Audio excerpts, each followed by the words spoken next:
जोहार बाबा साहेब अंबेडकर, जोहार बाबा साहेब अंबेडकर।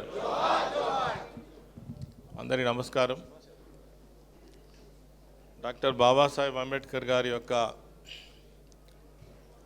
జయంతిని పురస్కరించుకొని ఈనాడు మనం ఏర్పాటు చేసుకున్నటువంటి ఈ ఉత్సవ కార్యక్రమానికి ముఖ్య అతిథులుగా విచ్చేసినటువంటి గౌరవ BRS party working president KTR గారికి, అదేవిధంగా వేదిక పైన ఉన్నటువంటి పెద్దలు మధుసూదనాచారి గారు, పొన్నాల లక్ష్మయ్య గారు, అదేవిధంగా మాజీ మంత్రులు, మాజీ శాసనసభ్యులు, రాష్ట్ర నాయకులు, కార్యక్రమానికి విచ్చేసినటువంటి బీఆర్ఎస్ పార్టీ కుటుంబ సభ్యులందరికీ, డాక్టర్ బాబాసాహెబ్ అంబేద్కర్ ఈ దేశానికి రాజ్యాంగాన్ని అందించినటువంటి గొప్ప నాయకులు. అంతేకాకుండా ఈ దేశంలో ఉన్నటువంటి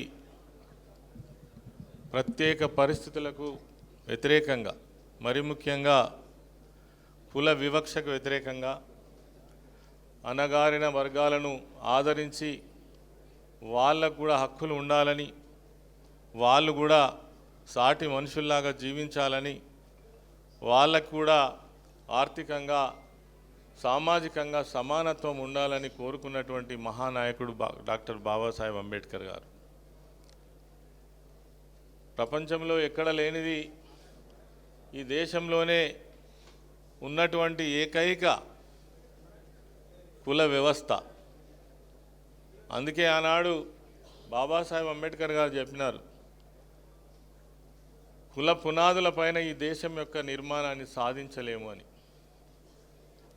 అందుకే ఇప్పటికీ ఈ దేశం యొక్క ప్రగతికి అనేక అడ్డంకులు ఉన్నాయి.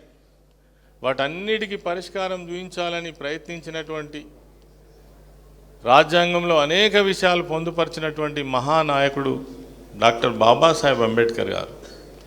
ఇలా కొంతమంది అంబేద్కర్ గారు అంటే ఆయన ఎస్సీ వర్గాల నాయకుడు, ఆయన విగ్రహం ఎస్సీ వాళ్ళని పెట్టాలి అని వాదించేటువంటి వాళ్ళు కూడా ఉన్నారు. చాలా దురదృష్టకరం, బాధాకరం. ఈ దేశానికే రాజ్యాంగాన్ని అందించినటువంటి నాయకుడు బాబాసాహెబ్. రాజ్యాంగంలో ఉన్నటువంటి ప్రతి అంశాన్ని రాసినటువంటి బాబాసాహెబ్ అంబేద్కర్ ఎస్సీల నాయకుడు ఎట్లవుతాడు? ఈ దేశంలో ఉన్నటువంటి అన్ని వర్గాల గురించి ఆలోచించినటువంటి నాయకుడు.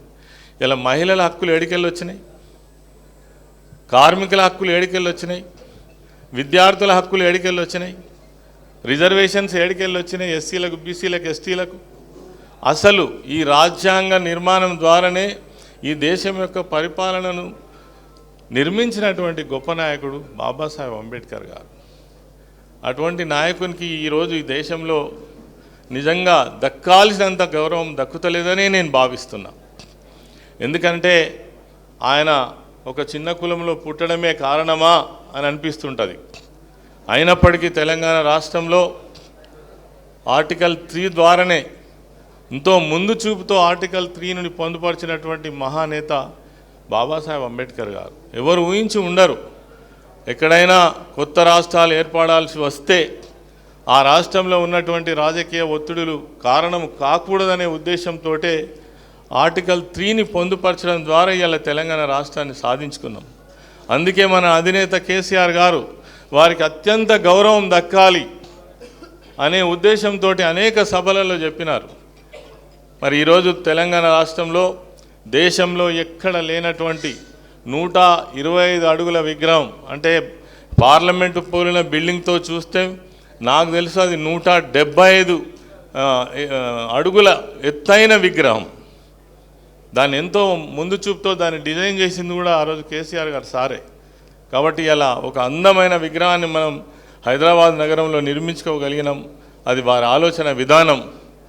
చివరగా నేను చెప్పేది ఒకటే, డాక్టర్ బాబాసాహెబ్ ఆలోచన విధానాన్ని కొనసాగించాల్సినటువంటి అవసరం ఉంది. రానున్న కాలంలో అనేక మార్పులు రావాల్సినటువంటి అవసరం ఉంది. దేశం యొక్క, రాష్ట్రం యొక్క అభివృద్ధి కోసం మరి ఆలోచించాల్సినటువంటి అవసరం ఉంది.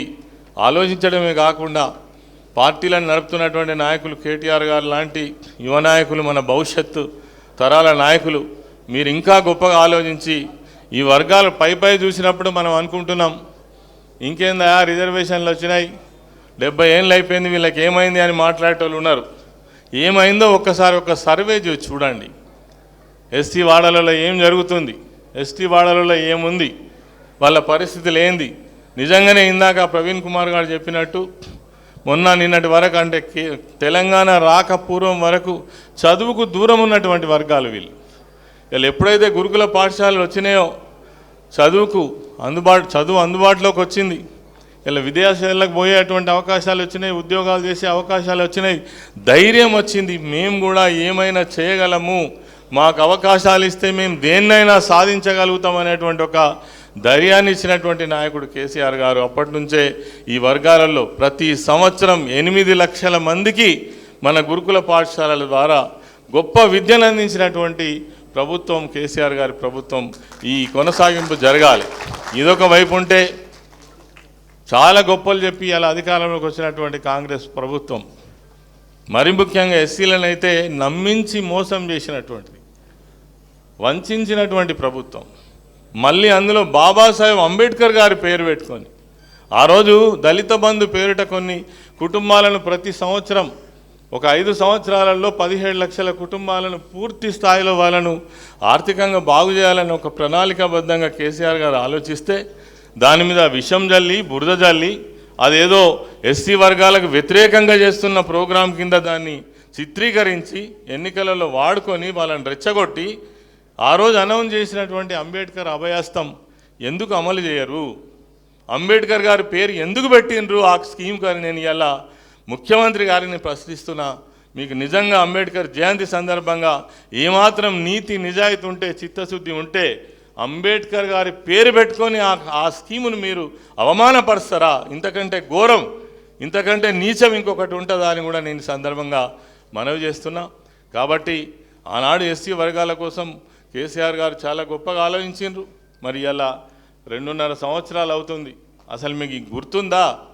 ఈ ఎస్సీ వర్గాలు, ఎస్టీ వర్గాలు, పేద వర్గాలు ఉన్నారు, మేము ఇచ్చిన మాటలు నిలబెట్టాలనేటువంటి కనీసం గుర్తు కూడా లేదు మీకు.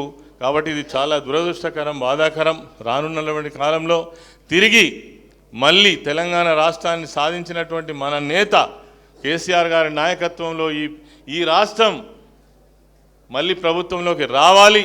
తిరిగి ఏవైతే ఈ 5 సంవత్సరాల్లో మనం కోల్పోయినామో వాటన్నిటిని కూడా చేసుకునేటువంటి అవకాశం రావాలని, దానికోసం అన్ని వర్గాల ప్రజలు కూడా అండదండలను అందించాలని ఈ సందర్భంగా నేను మనవి చేస్తూ, మరి ఈ సందర్భంగా నాకు కూడా మాట్లాడే అటువంటి అవకాశం ఇచ్చినటువంటి పెద్దలందరికీ నమస్కరిస్తూ జై భీమ్.